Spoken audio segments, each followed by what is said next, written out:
انسانوں کی تخلیق ہوئے۔ تو اس وجہ سے یہاں پہ یہ بتایا جا رہا ہے کہ آدم علیہ السلام کی جتنی بھی اولاد ہونے والی تھی نا، جتنے بھی لوگ دنیا میں آنے والے تھے، اللہ سبحانہ و تعالیٰ نے تمام کے تمام کو عرفات کے میدان میں جمع کیا۔ تو یہ بالکل بھوری چینٹیوں کے برابر، جن کی اگر آپ امیجن کریں گے چینٹیاں جتنی چھوٹی چھوٹی ہوتی ہیں، اور ایک ساتھ اگر وہ کہیں جا رہی ہے تو کتنا سارا وہ ایک ساتھ دکھتی ہے نا۔ تو اسی طریقے سے عرفات کے میدان میں جب یہ لوگ جمع کیے گئے سارے کے سارے، تو بالکل یہ چینٹیوں کے سامان دکھائی دے رہے تھے، کیونکہ یہ اتنے زیادہ تھے نا۔ اور عالم ارواح میں روح آدم اور اولاد آدم علیہ السلام کو ایک جگہ جمع کر کے فرمایا، الست بربکم، کیا میں تمہارا رب نہیں ہوں؟ تو اللہ سبحانہ وتعالیٰ نے تمام روحوں سے، تمام کے تمام جہاں پر وہاں پہ عالم عرفات میں جب سارے کے سارے موجود تھے، تو اللہ سبحانہ وتعالیٰ نے سب سے مخاطب ہو کر یہ پوچھا کہ الست بربکم، کیا میں تمہارا رب نہیں ہوں؟ تو سب نے ایک زبان میں جواب دیا کہ قولو بلا، کیوں نہیں، واقع آپ ہمارے رب ہیں۔ اس اقرار میں انبیاء علیہ السلام کی روحیں بھی تھی، اور شہداء کی روحیں بھی تھی، اور اولیاء، علماء، صالحین کی بھی، اور اور جو آپ سمجھے سارے شہداء ہو گئے، انبیاء ہو گئے، تمام انسان ہو گئے، سبھی کی روحیں یہاں پر موجود تھی۔ اور ان میں آپ سمجھیں کہ یہود بھی تھے، نصرانی بھی تھے، اور مشرکین بھی تھے، کفار بھی تھے۔ اسی عہد کی یاد دہانی کے لیے 1,24,000 یا کم و بیش اس سے زیادہ پیغمبر اللہ سبحانہ وتعالیٰ نے دنیا میں بھیجا ہے، جو تشریف لائے ہیں۔ اور انہوں نے اعلان کیا کہ اے لوگوں، تمہارے رب اللہ کے سوا کوئی نہیں ہے، اسی کی عبادت کو اس کی عبادت کو عام کرو، اور اللہ سبحانہ وتعالیٰ ہی کی ذات پر یقین رکھو۔ اور قرآن پاک میں یہی بیان فرمایا گیا ہے کہ وَإِذْ أَخَذَ رَبُّكَ مِن بَنِي آدَمَ مِن ظُهُورِهِمْ ذُرِّيَّتَهُمْ وَأَشْهَدُوا عَلَىٰ أَنفُسِهِمْ أَلَسْتُ بِرَبِّكُمْ قَالُوا بَلَىٰ شَهِدْنَا أَن تَقُولُوا يَوْمَ الْقِيَامَةِ إِنَّا كُنَّا عَنْ هَٰذَا غَافِلِينَ۔ سورہ اعراف کی آیت نمبر 27 پارہ نمبر 9 میں اللہ سبحانہ وتعالیٰ نے یہ فرمایا ہے کہ اور جب نکالا تیرے رب نے بنی آدم کی پیٹ سے اگلی اولاد کو، یعنی کہ جو بھی آدم علیہ السلام کی اولاد اس دنیا میں آنے والی تھی، تمام کے تمام کو اللہ سبحانہ وتعالیٰ نے اس میدان میں جمع کیا تھا، عرفات کے میدان میں، اور اقرار کرایا ان سے ان کی جانوں پر، کیا میں تمہارا رب نہیں ہوں؟ سب کے سب بولے کہ کیوں نہیں، ہم اقرار کرتے ہیں۔ یہ اقرار اس لیے کرایا گیا ہے تاکہ قیامت کے دن یہ نہ کہیں لوگ کہ ہم کو تو کسی نے خبردار ہی نہیں کیا تھا۔ تو یہ کس کے بارے میں بتایا جا رہا ہے؟ ان لوگوں کے بارے میں بتایا جا رہا ہے جو کفار و مشرکین تھے نا، جن کے پاس قیامت میں جب ان کا حساب لیا جائے گا تو یہ کہیں گے کہ ہمارے پاس کوئی سمجھانے والا ہی نہیں آیا تھا۔ تو ان کو یاد دہانی کے لیے، اور تمام عالم کے مسلمانوں کو بھی یاد دہانی اس چیز کی دلائی جا رہی ہے کہ اللہ سبحانہ وتعالیٰ نے یہ عہد لیا تھا، ہم سبھی سے لیا تھا، اور اس کا کوئی منکر نہیں ہو سکتا۔ آپ کو بظاہر یاد نہ ہو، لیکن اللہ سبحانہ وتعالیٰ نے یہ عہد ہم سبھی سے لیا ہے، اور اس کا انکار کرنے والے وہی لوگ ہیں جو اللہ سبحانہ وتعالیٰ پر ایمان نہیں رکھتے، اور وہ اس کے منکر ہے۔ تو یہاں پر یہ اسی لیے اللہ سبحانہ وتعالیٰ نے وضاحت کے ساتھ بیان فرما دیا، کیونکہ کفار مشرکین ایسے تھے جو ہمیشہ اللہ سبحانہ وتعالیٰ کی بتائی ہوئی آیتوں کو جھٹلاتے اور ساری باتوں کے انکار کر رہے ہوتے تھے نا۔ تو اللہ سبحانہ وتعالیٰ نے اس آیت میں وضاحت کے ساتھ اس عہد کی طرف اشارہ دیتے ہوئے فرمایا کہ کیا میں نے تم سے عہد نہیں لیا تھا، اور کیا تم نے اس عہد میں یہ خیال نہیں کیا تھا کہ آپ ہی ہمارے رب ہیں؟ پھر کیا ایسی چیز تھی جس نے تمہیں مجبور کیا کہ تم شرک کر بیٹھے نا؟ تو گویا یہ ان لوگوں سے مخاطب ہو کر اللہ سبحانہ وتعالیٰ فرما رہے ہیں کہ جس طریقے سے اللہ سبحانہ وتعالیٰ کی ذات کو چھوڑ کر انہوں نے بت پرستی کو، یا یہود ہو گئے، نصرانی ہو گئے، یا دیگر جو بھی کفار مشرکین ہیں، تمام کے تمام سے اللہ سبحانہ وتعالیٰ سوال جب کرے گا تو وہ اس بات کا انکار نہیں کر سکتے کہ ہمارے پاس کوئی سمجھانے والا نہیں آیا تھا، یا کوئی ہمیں ڈرانے والا نہیں آیا تھا۔ اللہ سبحانہ وتعالیٰ نے 1,25,000 کے قریب تقریباً کم و بیش پیغمبروں کو بھیجا ہے۔ تو ہر دور میں اللہ سبحانہ وتعالیٰ نے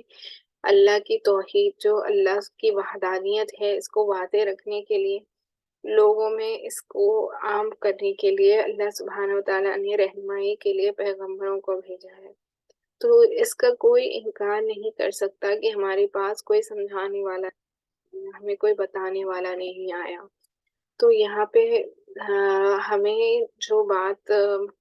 دل سے ایمان رکھنے کی ہے وہ یہ ہے کہ یہ جو الست بربکم کا یہ جو معاملہ تھا، یعنی کہ اللہ سبحانہ وتعالیٰ نے سب سے عہد لیا تھا، یہ برحق ہے۔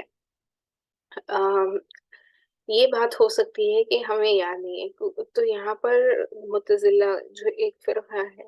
ان کا رد، یعنی معتزلہ عہد سنا، یہ جو ابھی ہم نے جس کے الست بربکم کے بارے میں پڑھا ہے، اس کا انکار کرتے ہیں، کہتے ہیں کہ عہد، یہ جو الست، جو عہد الست بربکم جو ہوئی تھی، اس کی کوئی حقیقت نہیں ہے، کیونکہ یہ عقل کے خلاف ہے، اور کہتے ہیں کہ توحید کے دلائل کا قائم ہونا، کا ہو جانا، یہ عہد جو الست بربکم ہے، یہی وہ ہے، لیکن یہ درست نہیں ہے، کیونکہ آپ سمجھنے کے اعتبار سے سمجھیں کہ آپ کو میں اگزامپل دے کر سمجھاتی ہوں۔ بچپن میں جب بچہ چھوٹا ہوتا ہے تو ایسی کئی باتیں ہوتی ہیں جو بڑے ہونے کے بعد اس کو یاد نہیں ہوتی، اس کے بس ذہن میں یہ ہوتی ہے کہ ہاں مجھے یہ چیزیں سکھائی گئی تھی، لیکن اگر آپ کسی سے سوال کریں، اگر آپ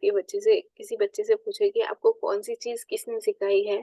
تو وہ یہ چیز ڈفرینشیٹ کر کے آپ کو نہیں بتا سکتا کہ یہ اس کی ماں نے سکھائی ہے، یا باپ نے سکھائی ہے، یا بھائی نے یا بہن نے سکھائی ہے۔ اس کو بس یہ یاد ہو سکتا ہے ذہن میں زیادہ سے زیادہ کہ بچپن میں مجھے کسی نہ کسی نے سکھایا تھا، لیکن کس نے سکھایا تھا، کہاں سکھایا تھا، کب سکھایا تھا، ان ساری چیزوں کو وہ اس کا ذہن یاد نہیں رکھ سکتا نا، اس کی میموری میں نہیں ہوتا، وہ بس اس کے ذہن میں یہ ہوتا ہے کہ مجھے بچپن میں یہ چیز سکھائی گئی تھی، کب، کہاں، کیسے، کس نے سکھایا، ان چیزوں کا اسے شعور نہیں ہوتا۔ اسی طریقے سے ہمارا ذہن بھی ایسا ہے، اگرچہ کہ ہمیں اس عہد کے بارے میں یاد کرنے پر بظاہر یاد نہیں ہے، لیکن اس پر ہمارا ایمان ہونا چاہیے، اور ایمان والے جو ہوتے ہیں نا، یعنی کہ جو اللہ سبحانہ وتعالیٰ کی بتائی ہوئی باتوں پر یقین رکھنے والے ہوتے ہیں، پھر وہ شکوک و شبہات جو ہوتے ہیں نا، شک کرنا، اس کو دین میں پسند نہیں کیا گیا۔ کیوں؟ کیونکہ اللہ سبحانہ وتعالیٰ کا فرمان ہے اور نبی کریم صلی اللہ علیہ وسلم کی بتائی ہوئی بات ہے، تو پھر ہمارا ایمان ہی غیب پر ہے نا، کہ بنا دیکھے ہم اس چیز پر ایمان لاتے ہیں، تو پھر دین میں شکوک و شبہات کو پسند نہیں کیا گیا۔ اسی لیے بتایا یہ جاتا ہے کہ جس طریقے سے یہ کفار و مشرکین رد کرتے تھے اور انکار کرتے تھے، منکر تھے، اس سے یہی بات سمجھ میں آتی ہے کہ اللہ سبحانہ وتعالیٰ نے یہ جو عہد لیا تھا یہ برحق ہے، اور اللہ سبحانہ وتعالیٰ تمام کے تمام انسانوں کو مخاطب ہو کر اللہ سبحانہ وتعالیٰ نے یہ عہد لیا تھا۔ تو امام تہوی رحمۃ اللہ علیہ جن کی کتاب کا مطالعہ کر رہے ہیں، یہ انکار جو متزلہ کرتے ہیں نا، اس کو رد کرتے ہیں ہوئے فرمایا کہ جو اللہ تعالیٰ نے حضرت آدم علیہ السلام اور ان کی اولاد سے عہد لیا تھا وہ برحق ہے، قرآن سے بھی ثابت ہے، جیسے کہ اوپر ہم نے جو آیت تلاوت فرمائی، اس سے یہ کلیئرلی پروف ہوتا ہے کہ اللہ سبحانہ وتعالیٰ اس چیز کو وضاحت کے ساتھ بیان فرما رہے ہیں کہ یہ جو الستو بربکم یعنی کہ اللہ سبحانہ وتعالیٰ نے آدم علیہ السلام کی تمام اولاد سے اور آدم علیہ السلام سے یعنی اس میں تمام آپ سمجھیں کہ دنیا میں آدم علیہ السلام سے لے کر جو آخری انسان پیدا ہوگا وہاں تک کے تمام لوگوں کو جمع کر کے اللہ سبحانہ وتعالیٰ نے یہ عہد لیا تھا. تو یہ برحق ہے، قرآن سے بھی ثابت ہے جیسا اوپر ہم نے آیت میں اس کا تذکرہ ذکر کیا ہے، اور احادیث سے بھی یہ ثابت ہے. حضرت عبداللہ بن عباس رضی اللہ تعالیٰ حضور اقدس صلی اللہ علیہ وسلم سے روایت کرتے ہیں کہ آپ صلی اللہ علیہ وسلم نے ارشاد فرمایا کہ اللہ تعالیٰ نے عرفہ کے دن نعمان وادی میں حضرت آدم علیہ السلام کی پیٹھ سے تمام اولاد نکال کر انہیں اپنے سامنے پھیلا کر بلا شفاف ان سے کلام کرتے ہوئے عہد لیا، کیا میں تمہارا رب نہیں ہوں؟ سب کے سب نے جواب دیا کہ ہم اقرار کرتے ہیں کہ آپ ہی ہمارے رب ہیں. تو یہ ثابت ہوتا ہے قرآن مجید سے بھی اور احادیث سے بھی کہ اللہ سبحانہ وتعالیٰ نے یہ جو عہد لیا تھا یہ برحق ہے. تو معتزلہ جو ہے یہ رد کرتے ہیں نا، تو یہ جو فرقہ ہے معتزلہ جو اللہ کی بتائی ہوئی باتیں، اور ایسے ہم نے بہت سارے عقیدے کے پوائنٹ میں ڈسکس کیے کہ منکر ہیں، ایسے بہت سارے فرقے ہیں جو بہت سارے پوائنٹس جو ہم ڈسکس کر چکے ہیں اس کا انکار کرتے ہیں. تو اسی میں سے اس پوائنٹ کو بھی کے اوپر ایمان رکھنے والے ہے کچھ لوگ، لیکن کچھ ایسے بھی ہیں جو اس کے منکر ہیں. تو ہم اہل سنت والجماعت ہمارا یہ عقیدہ پختہ ہونا چاہیے، ہمیں یہ صحیح طریقے سے معلوم ہونا چاہیے کہ کس چیز پر ہمارا ایمان ہونا چاہیے نا. تو یہ بھی ایک اہم چیز ہے جس پر ہمارا ایمان ہونا چاہیے کہ یہ جو عہد اللہ سبحانہ وتعالیٰ نے لیا تھا آدم علیہ السلام سے اور ان کی تمام اولاد سے یہ برحق ہے. تو معتزلہ اور بعض عقل پرست اشکال کرتے ہیں کہ اگر ہم نے یہ عہد کیا ہوتا تو ہمیں یاد بھی ہوتا، جبکہ ہمیں یاد نہیں ہے اس لیے یہ عہد نہیں ہوا. تو جو اعتراضات کرنے والے ہوتے ہیں ان کے دل میں شکوک و شبہات ہوتے ہیں اور وہ ایسے سوال کرتے ہیں کہ اگر ہم نے عہد لیا ہوتا تو ہمیں بھی یاد ہوتا نا، لیکن چونکہ ہمیں یاد نہیں ہے اس عہد کے بارے میں تو ہم نے یہ عہد نہیں لیا تھا اور یہ برحق نہیں ہے، یہ ان کا کہنا ہے. تو اس کا جواب کیا ہے؟ بعض مقربین کو یہ عہد یاد ہے، جیسا کہ سیدنا علی رضی اللہ تعالیٰ عنہ فرماتے ہیں کہ ابھی تک وہ عہد الستو بربکم جو عہد اللہ نے لیا تھا اس کی آواز میرے کانوں میں گونج رہی ہے. تو حضرت علی رضی اللہ تعالیٰ عنہ ہم سب جانتے ہیں کہ اللہ کے اتنے چنندہ آپ تھے، تو ان کا فرمان ہے کہ یہ جو الستو بربکم یعنی کہ اللہ نے یہ جو عہد لیا تھا اس کی آواز میرے کانوں میں ابھی تک گونج رہی ہے. تو ان کی بات کو ہم بہت دل سے مانتے ہیں کہ انہوں نے جو بتایا ہے وہ سچ ہوتا ہے اور برحق ہوتا ہے. تو پھر یہ بات ان سے بھی ثابت ہوئی کہ حضرت علی رضی اللہ تعالیٰ عنہ نے اس کی وضاحت کی ہے نا کہ علی رضی اللہ تعالیٰ عنہ نے فرمایا کہ ابھی تک مجھے اس عہد یہ جو عہد لیا گیا تھا اس کی آواز میرے کانوں میں گونج رہی ہے. اور حضرت عبداللہ بن سہیل رحمۃ اللہ علیہ تشریح فرماتے ہیں کہ مجھے بھی یہ عہد الستو بربکم یاد ہے، اگر کسی عام آدمی کو بھول گیا ہو تو اس کا انکار نہیں کیا جا سکتا. تو اس سے ہمیں یہی پتہ چلتا ہے کہ یہ جو عہد لیا گیا تھا یہ برحق ہے، اور اللہ سبحانہ وتعالیٰ ہم تمام سے قیامت میں دوبارہ جو منکر رہے نا ان کو دوبارہ مخاطب ہو کر یہ اللہ سبحانہ وتعالیٰ فرمائیں گے کہ کیا میں نے تم سے یہ عہد نہیں لیا تھا اور کیا تم نے یہ عہد نہیں کیا تھا؟ پھر کس چیز نے تمہیں روکا کہ تم بت پرستی میں یا اللہ کے ساتھ کسی کو شریک ٹھہرانے میں پڑ گئے؟ تو اس کی کافی وضاحت ہم سن چکے ہیں، لیکن یہاں پر کچھ احادیث سے اور کچھ روایتوں سے یہ بھی مروی ہے کہ جیسے کہ ابھی ہم نے اس کے بارے میں پڑھا نا کہ اللہ سبحانہ وتعالیٰ نے آدم علیہ السلام کی پیٹھ سے ان کی اولاد کو نکالا، تو اس میں یہ بھی وضاحت ملتی ہے کہ اللہ سبحانہ وتعالیٰ نے جو ان کی پیٹھ سے نکالا تھا اس میں ایک بار جب اللہ نے نکالا تو ایسے لوگوں کی جماعت کو نکالا جو نیک بخت تھے، جو جنت میں جانے والے تھے، ایک بار ایسی جماعت کو نکالا جو جہنم میں جانے والے تھے۔ تو آپ سمجھیں کہ اس میں ہر ایک قسم کے لوگ موجود تھے، جنتی لوگ بھی موجود تھے، جہنم میں جانے والے بھی موجود تھے، تو یا ہر ایک شخص وہاں پر موجود تھا، اور سبھی کے سب نے یہ عہد لیا اللہ کے سامنے کہ ہم اس بات کا اقرار کرتے ہیں کہ اللہ کے سوا کوئی عبادت کے لائق نہیں ہے، اور محمد رسول اللہ ہمارے لیے یہ ہو جائے گا کیونکہ ہم اللہ کے نبی صلی اللہ علیہ وسلم کے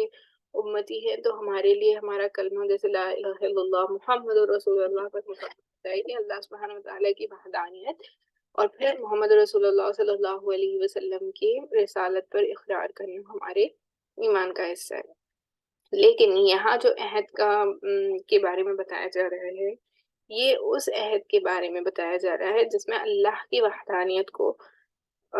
ظاہر کیا گیا، یعنی کہ تمام لوگوں سے اس بات کی گواہی لی گئی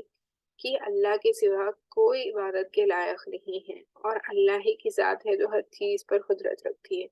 تو اس چیز پر ہر کسی نے گواہی دی تھی کہ اللہ ہی عبادت کے لائق ہے، اللہ کے سوا کوئی عبادت کے لائق نہیں ہے۔ لیکن اس کے باوجود ہم دیکھتے ہیں کہ دنیا میں لوگ اس عہد کو بھول چکے ہیں، ہم بھی اپنی زندگیوں میں اتنے مشغول ہو جاتے ہیں کہ ہم غلطیاں کر بیٹھتے ہیں، لیکن یہاں پر یہ جو عہد ہے اس سے ہم بھی مخاطب ہیں، اور زیادہ تر آپ سمجھیں تو یہ مشرکین، کفار اور دیگر جو لوگ ہیں ان کو مخاطب کر کے فرمایا گیا ہے۔ اور اسی طریقے سے یہ بھی فرمایا جاتا ہے کہ جنت میں جانے والے جو لوگ ہوں گے نا، وہ داہنے ہاتھ میں ان کے نامہ اعمال ان کا دائنے ہاتھ میں لیا جائے گا، اور جو جہنم میں جانے والے لوگ ہوں گے ان کا نامہ اعمال لیفٹ ہینڈ میں دیا جائے گا۔ تو اس سے پتہ یہ چلا کہ آدم علیہ السلام کے پشتے سے جب اللہ سبحانہ وتعالیٰ نے ان کی اولاد کو نکالا تھا، تو جو سیدھے ہاتھ کی جانب سے نکالے جانے والی اولاد تھی ان میں نیکی کی صفت زیادہ ہوتی ہے، یعنی کہ وہ نیک اعمال کرنے پر اور جنت میں جانے والے اعمال کرنے پر آمدہ ہوتے ہیں، اور اللہ کی توفیق ان کو نصیب ہوتی ہے جنت میں جانے والے اعمال کرنے کی۔ اسی طریقے سے کفار و مشرکین اور دیگر لوگ جو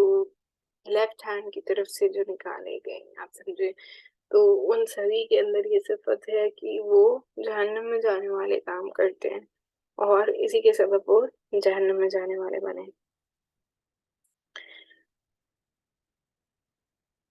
تو اسی طریقے سے اور بھی احادیث میں یہ بہت وضاحت سے ملتا ہے کہ اللہ سبحانہ وتعالیٰ نے اس عہد کو اتنا اہم قرار دیا ہے کہ اللہ سبحانہ وتعالیٰ نے قرآن مجید میں بھی اس کا ذکر فرمایا، اور اس کا ریفرنس دے کر ہم سبھی کو یہی بتایا کہ اس پر ایمان رکھنا بھی ہمارے ایمان کا ایک اہم حصہ ہے، اس کو رد نہیں کیا جا سکتا یا اس کا انکار نہیں کیا جا سکتا۔ تو اس سے ہمیں یہ سمجھ میں آیا کہ جو انسان کی روح ہوتی ہے نا، اس کو اللہ سبحانہ وتعالیٰ نے پہلے بنایا، اور تمام جب ہم یہ بات کہہ رہے ہیں کہ اللہ سبحانہ وتعالیٰ نے آدم علیہ السلام کی تمام اولاد کو جمع کیا، تو آپ یہ امیجن نہیں کر سکتے کہ ہم جس باڈیلی لائف میں بھی جی رہے ہیں اسی طریقے کی وہ تھی ہوگی۔ تو احادیث کے مطالعے سے یہ پتہ چلتا ہے کہ پہلے ہماری جسم کے بنانے سے پہلے اللہ نے ہم تمام کی روحوں کو بنایا، تو روح جو ہوتی ہے وہ اللہ کے پاس پہلے اللہ نے اسے بنایا، اور پھر جو ہے اس کے بعد اللہ سبحانہ وتعالیٰ نے ہم تمام کو کہ جو ہے نا ہم جیسے کہیں کہ ایج ہو گئی ہماری، یا ہمارے جو اعمال ہوں گے ان کے بارے میں، یہ ساری چیزیں اللہ نے ہمارے لیے لکھی وہیں پر عالم ارواح میں۔ تو عالم ارواح وہاں اسی لیے کہا گیا کہ وہاں تمام روحیں ہوتی ہیں جن کی بھی اللہ نے آدم علیہ السلام کی پیٹ سے نکالا ہے، اور تمام کے تمام کو اللہ سبحانہ وتعالیٰ نے جمع کیا ہے۔ تو جب اللہ سبحانہ وتعالیٰ نے جمع کیا ہے تو اللہ سبحانہ وتعالیٰ نے یہیں پر ان تمام کی ہر چیز کو فکس کر دیا، فکس ان دا سینس کہ ان کی ایج کے بارے میں، ان کے اعمال کے بارے میں، اور یہ کہاں سے پیدا ہوں گے، کس طریقے سے پیدا ہوں گے، اور ان کی کیا عمر ہوگی، یہ کس طریقے کے ہوں گے، یعنی کہ نیک بخت ہوں گے یا بدبخت ہوں گے، ان کی لائف سپین کیا ہوگی، اور پھر یہ کس طریقے کے اعمال کریں گے، ان ساری چیزوں کے بارے میں اللہ نے وہیں پر لکھ رکھا ہے، اور اسی کے مطابق ہماری زندگیوں میں ہم عمل کر رہے ہوتے ہیں۔ تو اس سے یہ پتا چلا کہ یہ جو ہے نا اسی لیے فرمایا جاتا ہے کہ جب انسان کا انتقال ہو جاتا ہے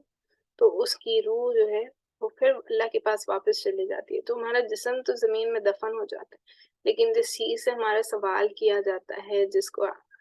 جو ایکچوئل میں فیل کرتی ہے، جس کو تکلیف ہو یا خوشی ہو یا جو بھی جذبات ہمارے ہوتے ہیں، یہ اصل میں ہماری روح جو ہماری سول ہے یہ فیل کر رہی ہوتی ہے نا۔ تو باڈی جو ہے بنا سول کے میننگ لیس ہے، رائٹ؟ اسی طریقے سے اسی لیے فرمایا گیا کہ جو ذکر کرتے ہیں نا، اللہ کا ذکر جو کرنے والے ہوتے ہیں وہ زندہ لوگوں کے مانند ہیں،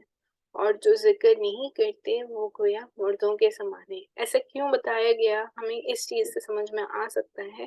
کہ یہ جو روح ہے جسم میں جب موجود ہوتی ہے تبھی اس انسان کو زندہ قرار دیا جاتا ہے، ورنہ اگر جسم میں روح نہ ہو تو وہ مردہ قرار دیا جاتا ہے نا۔ اور آپ نے دیکھا کہ جب انسان کی روح جسم سے نکل جاتی ہے تو وہ مردے کی شکل میں مردہ بن جاتا ہے، اور پھر کوئی اسے اپنے گھر میں تک رکھنا پسند نہیں کرتے، زمین میں دفنا دیتے ہیں۔ اور یہی طریقہ ہے کہ اسے چاہ کر بھی کوئی رکھ نہیں سکتا، کیوں؟ کیونکہ اب اس کے اندر روح، وہ جو احساس رکھنے والی جو صفت ہے وہ باقی ہی نہیں رہی نا، اس کے اندر کوئی زندگی کا شے باقی نہیں رہا۔ تو پتہ یہ چلا کہ اہم چیز جو ہوتی ہے وہ اصل میں روح ہوتی ہے۔ تو ہمیں جس چیز پر محنت کرنی ہے وہ اصل میں ہماری روح ہے۔ اور آپ یہ بات جان لیں کہ اگر آپ اپنے آپ کا نفس کا تزکیہ کرنا چاہتے ہیں تو جو ہمارا نفس ہوتا ہے اور ہماری روح ہے یہ دونوں انورسلی پروپورشنل ہے۔ جیسے کہ آپ سمجھنے کے اعتبار سے سمجھے، اگر آپ چاہتے ہیں کہ آپ اللہ سبحانہ تعالیٰ کا قرب حاصل کریں، نیک انسان بنیں، تو آپ کو اپنی نفس کو مارنا ہوگا، یعنی کہ آپ کے نفس آپ کو ہمیشہ سستی پر آمادہ کرے گی، آپ کو کاہلی پر آمادہ کرے گی۔ لیکن اگر آپ کو عبادت کرنا ہے اور اللہ کا قرب حاصل کرنا ہے تو پھر آپ کو اس کے ہمیشہ اگینسٹ کرنا ہوگا۔ اس کا اگزامپل میں آپ کو دیتی ہوں۔ آپ سمجھیں سردیوں کا موسم چل رہا ہے اور بھی انتہا کڑاکے کی ٹھنڈ ہے، پانی ٹھنڈا ہے، صبح میں فجر کا وقت ہے، آپ اتنا گرم آپ کو بستر میں محسوس ہوتا ہے، آپ اٹھنا بھی نہیں چاہتے، تو آپ کا نفس جو ہوتا ہے نا وہ کہتا ہے کہ ایک بار نماز نہیں پڑھیں گے تو کیا ہوگا، کچھ نہیں ہوگا، ہم سو جاتے ہیں۔ لیکن آپ کا روح جو ہوتا ہے، جو آپ کی ایمان کی صفت ہوتی ہے، جو روح ہوتی ہے، اس کو اللہ کا قرب چاہیے ہوتا ہے، کیونکہ اللہ کی ہی عبادت میں دلوں کو اطمینان حاصل ہوتا ہے نا۔ تو اللہ سبحانہ وتعالیٰ کی عبادت کے لیے وہ جب بندہ اٹھ جاتا ہے تو گویا نفس کو مار کر وہ اٹھ رہا ہے نا۔ نفس چاہ رہی تھی کہ سو جائے، لیکن انسان جب اٹھ جاتا ہے تو جب وہ اس کے اگینسٹ کرتا ہے نا تب جا کے انسان کو اللہ کا قرب بھی حاصل ہوتا ہے، اور پھر جب وہ نماز پڑھتا ہے تو اللہ کے پاس قابل قبول بھی ہوتی ہے اور اللہ کو بہت پسند آتا ہے اس بندے کا عمل جب وہ ٹھنڈک میں گرم بستر سے اٹھ کر اللہ کی محبت میں وضو کرتا ہے اور پھر نماز کے لیے کھڑے ہوتا ہے۔ تو ہمیں اس سے یہ پتا چلا کہ اللہ سبحانہ و تعالیٰ کی ذات جو ہے یہ نہایت ہی رحم کرنے والی ذات ہے، لیکن ہم سبھی کو چاہیے کہ ہم اپنے نفس کے تزکیے کے اوپر بھی بہت دھیان دیں اور ہمیشہ کوشش کریں کہ ہم اچھے انسان بنیں۔ تو یہاں پر یہ اہم بات ہم سب کو یہاں پر جو پوائنٹ ہم ڈسکس کر رہے تھے اس سے یہ پتا چلا کہ روح کی اہمیت دین میں بہت ہے، یعنی کہ جو ہماری روح ہے نا، روح ہی اصل ہے کہ ہمیں اپنے سول کو پیوریفائی کرنا ہے۔ تو نفس کا تزکیہ کریں، اور نفس کو تزکیہ کرنے کے لیے بڑے بتاتے ہیں کہ سب سے اچھا عمل جو ہم کر سکتے ہیں جس سے ہمارا نفس کا تزکیہ ہوتا ہے وہ ہے جیسے کہ 3 تسبیحات کی پابندی کے بارے میں ہمیں بڑے بتاتے ہیں کہ آپ صبح شام کم از کم 100 مرتبہ درود شریف پڑھا کریں، صبح بھی اور شام بھی، اور 100 مرتبہ استغفار کا اہتمام رکھیں، صبح بھی اور شام بھی۔ اور تیسرا کلمہ سبحان اللہ والحمد للہ ولا الہ الا اللہ واللہ اکبر ولا حول ولا قوۃ الا باللہ العلی العظیم، اس کو بھی پڑھنے کا اہتمام کریں۔ کیوں؟ سمجھیں کہ ایمان جو ہوتا ہے یہ بڑھتا اور گھٹتا رہتا ہے، ایمان ہمیشہ ایک سطح پر کبھی نہیں رہتا۔ ہمارے دل میں جو ایمان کے جذبات پیدا ہوتے ہیں نا وہ بھی بڑھتے اور گھٹتے ہوتے ہیں۔ جب ہم دین کی باتیں سنتے ہیں تو ہمارے ایمان کا لیول جو ہوتا ہے، جو درجہ ہوتا ہے وہ بڑھ جاتا ہے، اور اگر ہم دین کی باتیں نہیں سنتے، اپنے آپ کو اللہ کی باتیں، اللہ کے کلام سے دور کر لیتے ہیں، تو گویا ہمارے دل میں سیاہی آ جاتی ہے اور ہمارا دل پھر دین کی باتوں کی طرف آمادہ نہیں ہوتا، ہمارا دین اللہ کی بات سننے، اللہ کی بات کرنے کی طرف متوجہ نہیں ہوتا۔ تو اسی لیے بڑے فرماتے ہیں کہ ہمیں چاہیے کہ اپنے یہ جو دل میں سیاہی آ گئی ہے نا اسے دور کرنا چاہیے۔ اسے دور ہم کیسے کر سکتے ہیں؟ ہم اسے دور کریں گے استغفار کے اہتمام کر کے۔ کیوں؟ کیونکہ اس طریقے سے آپ سمجھیں کہ اگر ایک کپڑا گندا ہو جاتا ہے، میلا ہو جاتا ہے، تو پہلے ہم کیا کرتے ہیں؟ اس کو دھوتے ہیں تاکہ وہ صاف ہو جائے، اس کے بعد اس پر خوشبو لگاتے ہیں نا۔ اسی طریقے سے اگر آپ بھی اپنے آپ کو پاک و صاف کرنا چاہتے ہیں، اپنے دل کو صاف کرنا چاہتے ہیں تاکہ آپ کی دعاؤں میں اثر ہو، آپ کی دعائیں قبول ہو، آپ اللہ کے نزدیک ہوں، کیونکہ حقیقی کامیابی یہی ہے کہ اللہ سبحانہ و تعالیٰ کی رضا میں راضی ہم رہیں اور اللہ کو راضی کر کے ہم اس دنیا سے جائیں نا، تاکہ ہم جنت میں جانے والے بن جائیں۔ تو اس وجہ سے فرمایا یہ جاتا ہے کہ جب ہم استغفار پڑھتے ہیں تو جس طریقے سے میلا کپڑا ہوتا ہے دھونے سے صاف ہو جاتا ہے، اسی طریقے سے ہمارا جو دل ہوتا ہے اس میں جو گندگی آ جاتی ہے یا جو سیاہی آ جاتی ہے ہمارے گناہوں کی وجہ سے، یا ہمارے جو بھی بد کلمات یا جس بھی وجہ سے ہمارے دل میں سیاہی آ گئی ہے، اس کو یہ دور کرتا ہے استغفار کا پڑھنا۔ تو استغفار کے پڑھنے سے ہمارا دل صاف ہوتا ہے، جس طریقے سے دھونے سے کپڑا صاف ہو جاتا ہے، پھر جب ہم اس پہ خوشبو لگاتے ہیں صاف ہونے کے بعد، اسی طریقے سے اگر ہم اپنے دل کو بھی منور کرنا چاہتے ہیں تو جب ہمارا دل صاف ہو گیا استغفار پڑھنے کے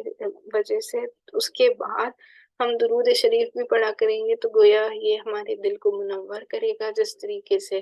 ایک کپڑے صاف ستھرا کپڑا جب ہوتا ہے تو ہم اگر اس میں 4 چاند لگانا چاہتے ہیں تو ہم چاہتے ہیں کہ اس میں سے خوشبو بھی آئے نا، اچھی خوشبو آئے۔ اسی طریقے سے اگر ہم اللہ سبحانہ و تعالیٰ کا سے اپنے دل کو جوڑنا چاہتے ہیں تو ہم اپنے دل کا تزکیہ کرنے کے لیے سب سے پہلے تو استغفار پڑھ کے اس کو صاف کریں، پھر اپنے دل کو منور کرنے کے لیے درود شریف کا اہتمام کریں، اور پھر تیسرا کلمہ جس میں یہ کلمات جو ہے نا سبحان اللہ والحمد للہ ولا الہ الا اللہ واللہ اکبر اور ولا حول ولا قوۃ الا باللہ العلی العظیم، اس کو ملا کر بھی پڑھ سکتے ہیں، یا صرف یہاں تک بھی سبحان اللہ والحمد للہ ولا الہ الا اللہ واللہ اکبر یہاں تک بھی پڑھ سکتے ہیں۔ تو یہ جو کلمات ہیں یہ نہایت ہی مطلب آپ کو بظاہر آپ کی زبان پر کافی ہلکے ہیں، لیکن ترازو میں اللہ کے پاس جب میزان میں اس کا وزن تولا جائے گا تو یہ نہایت ہی وزن اور جنت کے باغوں میں سے اور ایک باغ اس کو بتایا گیا کہ یہ جو کلمات ہیں یہ آپ کے لیے جنت میں جھاڑ لگانے کا اور جنت میں آپ کا مکان بنانے کا سبب بنتے ہیں نا۔ تو یہ آپ سمجھے سبحان اللہ والحمد للہ ولا الہ الا اللہ واللہ اکبر، جیسے ہمیں یہ بھی بتایا گیا کہ جنتیوں کی دو صفت ہے جو سب سے آسان عمل ہے۔ میں تو یہ کہتی ہوں ہمیشہ ہمیشہ حدیث پاک سے ہمیں پتہ چلتا ہے کہ دو اعمال ایسے ہیں جن کو کوئی شخص کر لے تو پھر گویا یہ جنت میں جانے والا ہوگا، لیکن یہ اتنے آسان اعمال ہے لیکن اس کو کرنے والے بہت کم لوگ ہیں۔ تو صحابہ اکرام رضی اللہ تعالیٰ عنہ کے سامنے جب اللہ کے نبی صلی اللہ علیہ وسلم نے حدیث مبارک میں یہ فرمایا جاتا ہے کہ اللہ کے نبی صلی اللہ علیہ وسلم نے جب یہ حدیث مبارک بیان فرمائی کہ دو آسان اعمال ایسے ہیں جن کو کرنے سے بندہ جنت میں چلی جاتا ہے لیکن اس کو کرنے والے بہت کم لوگ ہیں، تو صحابہ اکرام رضی اللہ تعالیٰ عنہ نے عرض کیا کہ یا رسول اللہ صلی اللہ علیہ وسلم جب یہ اتنے آسان اعمال ہیں جن سے جنت میں بندہ جا سکتا ہے تو پھر ان کو کرنے والے کیوں کم لوگ ہوں گے؟ تو اللہ کے نبی صلی اللہ علیہ وسلم نے فرمایا کہ سب سے پہلے تو یہ اعمال کیا ہیں اس کے بارے میں ہم بات کر لیتے ہیں۔ یہ اعمال ہے ہر نماز کے بعد کم از کم بیٹھ کر 10 مرتبہ سبحان اللہ، 10 مرتبہ الحمدللہ اور 10 مرتبہ اللہ اکبر پڑھنی، یا تسبیح فاطمہ جس کو ہم کہتے ہیں 33 مرتبہ ہم پڑھا کرتے ہیں۔ یہ 33 مرتبہ سبحان اللہ، الحمدللہ، اللہ اکبر پڑھنا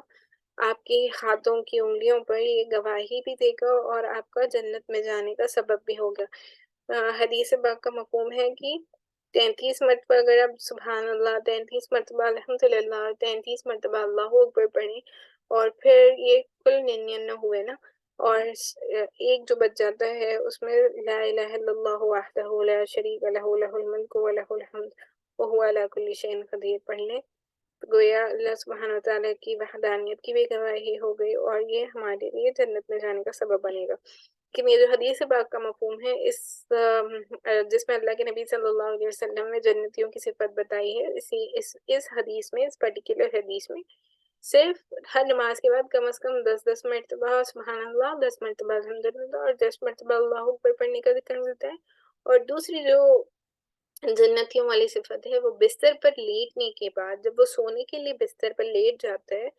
تو 33 مرتبہ سبحان اللہ، 33 مرتبہ الحمدللہ اور 33 مرتبہ اللہ اکبر پڑھنے کا وہ اہتمام کرتا ہے۔ تو جو بندہ ان دو اعمال کو کر لیتا ہے پابندی کے ساتھ اپنی زندگی میں تو گویا اللہ کے نبی صلی اللہ علیہ وسلم نے فرمایا کہ وہ جنتی ہے، کیونکہ یہ الفاظ جو ہے نا اتنی نیکیاں اس کے نامہ اعمال میں لکھی جاتی ہیں کہ گویا آپ سمجھیں اتنی زیادہ نیکیاں لکھی جاتی ہیں کہ اتنے زیادہ گناہ کسی انسان سے ایک دن میں نہیں ہو سکتے، تو یہ نیکیاں اس سے آگے بڑھ جاتی ہیں، اسی وجہ سے یہ فرمایا گیا ہے کہ یہ جنتیوں والی صفت ہے۔ تو اسی پر صحابہ اکرام رضی اللہ تعالیٰ عنہ مجمعین نے یہ فرمایا کہ یا اللہ کے نبی صلی اللہ علیہ وسلم جب یہ اتنی آسان اعمال ہے تو پھر بندے اس کو کرتے کیوں نہیں، اس کو کرنے والے کم لوگ کیوں ہوں گے؟ تو اللہ کے نبی صلی اللہ علیہ وسلم نے فرمایا کہ اس وجہ سے کم لوگ اس کو کرنے والے ہوں گے کیونکہ شیطان کو پتہ ہے کہ شیطان تو سب سے بڑا دشمن ہے انسانوں کا نا، کھلا دشمن ہے، اور شیطان یہ کبھی نہیں چاہتا کہ ہم کامیاب ہو جائیں۔ تو شیطان کیا کرتا ہے، شیطان ہمیشہ ہمیں گمراہ کرتا ہے، یعنی کہ ہم جب نماز پڑھ رہے ہوتے ہیں ہمیں نماز میں ہی ایسی چیزیں وہ یاد دلاتا ہے جس کی طرف ہم متوجہ ہو جاتے ہیں، اور جب ہم نماز سے فارغ ہو جاتے ہیں تو ہم ان کلمات کو پڑھنا بھول جاتے ہیں، کاموں میں اتنے مشغول ہو جاتے ہیں کہ یوں نماز پڑھی نہیں کہ جا نماز سے اٹھ گئے، بیٹھ کر ان آسان کلمات کو پڑھنے کا بھی ہم اہتمام نہیں کرتے۔ افسوس ہے کہ ہم اپنے آپ کو مسلمان کہتے ہیں لیکن ہم اگر نماز بھی پڑھتے ہیں تو نہ تو ہم اسے اطمینان کے ساتھ پڑھنے والے بنتے ہیں اور نہ ہی ہم اس چیز پر دھیان دیتے ہیں کہ ہم نماز کے بعد اللہ کی حمد و ثنا بیان کریں، کچھ کلمات پڑھیں کیونکہ فرمایا یہ جاتا ہے کہ بندہ جب تک مصلی پر یعنی کہ جانماز پر بیٹھا ہوا ہوتا ہے نا، اللہ کی طرف سے رحمت اس کی طرف متوجہ ہوتی ہے جتنی دیر وہ جانماز پہ بیٹھا ہوا ہوتا ہے۔ تو ہمارا تو حال یہ ہے کہ ہم یہ نماز پڑھی نہیں کہ نماز سے اٹھ کے اور چلے گئے اپنے کاموں میں دوبارہ مشغول ہو گئے۔ اس طریقے سے نہیں کرنا چاہیے۔ کم از کم آپ دیکھیں کہ دین اسلام سب سے پیارا مذہب ہے اور اتنا آسان اللہ سبحانہ و تعالیٰ نے اور نبی کریم صلی اللہ علیہ وسلم نے ہمارے لیے اس کو بنایا ہے کہ اگر ہم اس پر عمل کرنا چاہیں تو یہ کوئی مشکل چیز نہیں ہے۔ بس نا یہاں پر یہی بات ہے کہ ہمیں اپنے دل سے کرنے کی اور اپنے دل کو سمجھانے کی ضرورت ہے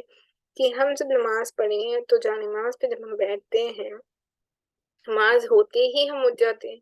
تو یہ نہیں کرنا چاہیے۔ ہمیں چاہیے کہ ہم نماز کے بعد بھی ان چھوٹی چھوٹی کلمات جن کا میں بھی ذکر کر رہی تھی، یہ کلمات کو پڑھنے کا اہتمام ہم کریں گے تو اس سے ہمارے جو ہے قلب اطہر جو ہمارا دل جو ہے اس کو صاف کرنے کے لیے، ہمیں اللہ کی عبادت میں مشغول رکھنے کے لیے یہ سارے کلمات ہمارے مفید ہیں، اور یہ سارے کلمات ہمیں اللہ سبحانہ وتعالیٰ کے ذکر میں مشغول رکھتے ہیں۔ تو پھر جب بندہ ذکر میں ہوتا ہے تو اللہ کا قرب اس کو حاصل ہوتا ہے۔ تو وہ گویا ہمیں یہ بات سمجھنی چاہیے کہ روح جو ہے نا اس کو تقویت ملتی ہے اللہ کی عبادت سے، جیسے کہ قرآن مجید میں فرمایا گیا اللہ بذکر اللہ تطمئن القلوب، یعنی کہ روحوں کو یعنی کہ دلوں کو اطمینان صرف اور صرف اللہ ہی کی عبادت سے ملتا ہے۔ تو اس سے پتہ یہ چلا کہ انسان اگر پیس جس چیز کو ڈھونڈ رہا ہوتا ہے نا کہ مجھے اطمینان مل جائے، میں یہ کر لوں گا تو مجھے سکون اور اطمینان حاصل ہو جائے، جیسے کہ انسان آج کل دنیا میں یہ سوچتا ہے کہ ہم پیسے کما لیں تو ہمیں اطمینان حاصل ہو جائے گا، ہم بڑا سا گھر لے لیں گے تو ہم سکون میں رہیں گے، ہم گاڑی لے لیں گے تو سکون میں رہیں گے۔ تو بتایا یہ چاہتا ہے کہ حقیقت والی کامیابی اور حقیقت والا سکون ان دنیاوی چیزوں میں نہیں ہے۔ وہ جو ٹرینکلٹی اینڈ پیس آپ جس کو ہمیشہ تلاش کر رہے ہوتے ہیں، یہ صرف اور صرف آپ کو اللہ ہی کی عبادت سے وہ سکون قلب نصیب ہو سکتا ہے، اور اللہ ہی کی عبادت سے آپ کو وہ سکون قلب مل سکتا ہے۔ تو ہم سبھی کو چاہیے کہ ہم اپنے نفس کا تزکیہ کریں، کیونکہ رمضان المبارک آنے والا ہے۔ سب سے پہلے اہم یہی ہے کہ ہم اپنے دلوں کو پیوریفائی کریں۔ دلوں کو ہم کیسے پیوریفائی کر سکتے ہیں، اس کے لیے بھی چند ایک چیزیں جو بتائی جاتی ہیں اس کو ہم کرنے کا اہتمام کریں گے تو انشاءاللہ ہم اپنے دل کو پاک اور صاف کر سکتے ہیں۔ اس کے لیے کیا بتایا جاتا ہے، بڑے بتاتے ہیں کہ سب سے پہلی چیز جو ہمیں کرنی چاہیے وہ ہے اپنی جو 5 وقتہ نمازیں ہیں اس کا اہتمام کریں، ان کو ان کے وقت پر پڑھنے کا اہتمام کریں۔ اس سے کیا ہوگا، ایک تو آپ کے اندر آپ سمجھیں کہ پنچوالٹی اور آپ کا ایک روٹین ڈیولپ ہو جائے گا نا، کہ آپ نمازوں کو ان کے وقت پر جب پڑھنے لگیں گے تو گویا آپ کو ٹائم مینجمنٹ جو ہوتا ہے نا، کہ آپ اپنی زندگی میں جو اہم چیز ہے اس کو پریورٹائز کرنا بھی سیکھیں گے، اور اس کے اکارڈنگلی اس کو صحیح وقت پر ادا بھی کریں گے، اور اسی طریقے سے اس کوالٹی سے آپ کے اندر یہ بھی کوالٹی ڈیولپ ہوگی کہ آپ چیزوں کو افیکٹولی ٹائم بھی مینیج کر سکیں گے اور اچھے سے کر بھی سکیں گے۔ تو سب سے پہلے اپنی نمازوں کو پریورٹائز کریں، جو ہم ڈیلی 5 پریئرز پڑھ رہے ہوتے ہیں، سب سے پہلے تو یہی ہے کہ اپنی 5 وقتہ نمازوں کو ان کے وقت پر اور اہتمام کے ساتھ پڑھیں۔ دوسری اہم چیز جو ہمیں اپنے دل کی صفائی کے لیے کرنی اہم ہے وہ ہے کہ قرآن مجید کی تلاوت، قرآن پاک کی تلاوت کرنا بہت ضروری ہے۔ میں ہمیشہ بتاتی ہوں کہ ہر ایمان والے پر یعنی کہ ہر مسلمان پر 2 مرتبہ ایک سال میں قرآن مجید پڑھنا یہ کم از کم حق ہے قرآن مجید کا، جو آپ سے ایکسپیکٹ کیا جاتا ہے حدیث پاک کا مفہوم ہے۔ تو بڑے بتاتے ہیں کہ اس کی ترتیب یہ ہے کہ کم از کم انسان رمضان المبارک کے مہینے میں ایک دفعہ کمپلیٹ کر لے قرآن مجید، اور غیر رمضان میں یعنی کہ رمضان کے علاوہ جو 11 مہینے ہوتے ہیں ان 11 مہینوں میں کم از کم ایک قرآن مکمل کر لے تو گویا 2 قرآن ایک سال میں مکمل ہو سکتی ہے۔ تو بس اللہ سبحانہ و تعالیٰ کے نزدیک جب ہم قرآن مجید پڑھنے کے بارے میں کہہ رہے ہیں تو آپ اگر ڈیلی پڑھنے والے بنیں گے تو اللہ کے نزدیک ہونے کے لیے آپ کا یہ سب سے اچھا طریقہ ہے۔ تو قرآن مجید پڑھنے کا اہتمام کریں، بڑے ٹارگیٹس نہ رکھیں کہ میں ایک دن میں ایک پارہ پڑھ لوں گی۔ اگر آپ پڑھ سکتے ہیں تو بہت اچھا ہے، بہت اچھا ہے، لیکن کوئی بھی ایسا گول سیٹ کریں جو آپ اچیو کر سکتے ہیں، جیسے کہ کم از کم آپ ایک رکوع کا ارادہ کریں، اور یا پھر کم از کم ایک پیج کا ارادہ کریں۔ اگر وہ بھی نہیں ہو سکتا تو کم از کم 4 سے 5 آیتیں آپ رکھ لیں، لیکن استقامت کے ساتھ ڈیلی بیسس پہ آپ اس کو پڑھا کریں، کیونکہ کنسسٹنسی جو ہوتی ہے نا، اللہ سبحانہ و تعالیٰ اس کو بہت پسند کرتے ہیں کہ آپ کنسسٹنٹلی کوئی بھی چیز کریں۔ تو قرآن مجید کا مطالعہ کریں، قرآن مجید پڑھنے کا اہتمام کریں، اس سے بھی ہمارے نفس کا تزکیہ ہوتا ہے۔ تیسری اہم چیز جو ہمیں کرنا چاہیے وہ ہے ذکر، جس کے بارے میں نے ابھی آپ سے ذکر کیا کہ آپ کس طریقے سے اپنے نفس کا تزکیہ کر سکتے ہیں ان کلمات کے ذریعے۔ اسی طریقے سے ایک اور اہم بات جو ہے وہ یہ ہے کہ اسماء الحسنہ جو اللہ کے بیوٹیفل نیمز ہیں، اس کو پڑھنے کا بھی اہتمام کریں، تاکہ اللہ سبحانہ و تعالیٰ کی ذات کو جب آپ دعا کریں اور اللہ سبحانہ و تعالیٰ کی ذات کی طرف متوجہ ہوں تو اللہ سبحانہ و تعالیٰ کو اللہ کے پیارے ناموں سے مخاطب کریں نا، کہ اللہ سبحانہ و تعالیٰ کے اتنے پیارے نام ہیں، تو ہم ان ناموں سے اللہ کو پکارنے والے بنیں۔ اسی طریقے سے ہم استغفار کرنے کا اہتمام کریں اور دعاؤں میں درود پاک کا اہتمام کریں، اور ہمیشہ اپنے ذہن کو اللہ سبحانہ و تعالیٰ کے بارے میں جب ہم سوچیں تو اچھا گمان رکھیں۔ یہ بھی ایک اہم چیز ہے کہ اللہ سبحانہ و تعالیٰ کی ذات سے ہمیشہ ہوپ فل فیل ہونا چاہیے۔ اسی لیے بتایا جاتا ہے نا کہ نا امیدی کفر کے سبب بنتی ہے، تو نا امیدی کفر ہے، تو ہمیں کبھی بھی نا امید نہیں ہونا چاہیے اللہ سبحانہ و تعالیٰ کی ذات سے۔ اور ہمیشہ یہ بتایا جاتا ہے کہ جو شکر کرتا ہے اللہ سبحانہ و تعالیٰ اس بندے کی نعمتوں میں اضافہ کرتے ہیں۔ تو اللہ سبحانہ و تعالیٰ کی دی ہوئی نعمتیں ہم پر بہت زیادہ ہیں، تو ہمیں چاہیے کہ ہم اللہ سبحانہ و تعالیٰ کی دی ہوئی نعمتوں پر اس کا شکر ادا کریں، وجہ اس کے کہ جو چیزیں آپ کو نہیں ملتی یا جو چیزیں آپ کی زندگی میں نہیں ہیں، ان چیزوں پر اللہ کا شکر کرنے والے بنیں جن چیزوں کو اللہ نے آپ کو عطا کیا ہے۔ اگر ہم سب ریئلائز کریں گے تو ہماری زندگیوں میں اللہ نے اتنی نعمتیں ہمیں دی ہیں، اتنی نعمتوں سے ہمیں آراستہ کیا ہے کہ ہمیں شکر کرنے کے لیے بہت ساری چیزیں ہیں۔ سب سے بڑا شکر کرنے کے لیے سب سے پہلی اور اہم چیز تو یہ ہے کہ اللہ سبحانہ و تعالیٰ نے ہمیں صحت بخشی نا، زندگی بخشی، ہم زندہ ہیں اور ابھی ہم دیکھ سکتے ہیں، سن سکتے ہیں، بول سکتے ہیں، چل پھر سکتے ہیں، یہ ساری نعمتیں ہیں اللہ کی۔ ایسے کتنے لوگ ہیں جو آپ دیکھتے ہیں کہ بستر پر پڑے ہیں، جو چل پھر نہیں سکتے، اٹھ نہیں سکتے، آنکھوں سے دیکھ نہیں سکتے، سن نہیں سکتے، بول نہیں سکتے، تو ایسے اتنے ہی لوگ ہیں جن کی زندگیوں میں اتنی پریشانیاں ہیں، تو ہمارے پاس اللہ کا شکر ادا کرنے کے لیے بہت ساری چیزیں ہیں۔ بس ہمیں چاہیے کہ ہم ان چیزوں پر ریئلائز کریں کہ ہمارے پاس کتنی نعمتیں ہیں اور ان کا شکر ادا کرنے والے بنیں، اور شکر ادا کرنے سے اللہ سبحانہ و تعالیٰ ہماری نعمتوں میں اضافہ فرماتے ہیں۔ تو اس وجہ سے یہ اہم ہے کہ ہم اپنی اللہ سبحانہ و تعالیٰ کی دی ہوئی نعمتوں کو ہمیشہ غور کریں۔ تو یہ ہمارا بیسیکلی پوائنٹ سے تھوڑا سا ڈیویشن ہو گیا، لیکن اس کی وضاحت میں ہی یہ ڈیویشن ہوا ہے۔ تو بیسیکلی ہم ڈسکس کر رہے تھے ہمارا پوائنٹ نمبر 48، جس میں یہ بتایا گیا ہے کہ اللہ کے نبی آدم علیہ السلام جو تھے، آدم علیہ السلام کی پیٹ سے اللہ سبحانہ و تعالیٰ نے جتنی بھی اولاد کو نکالی،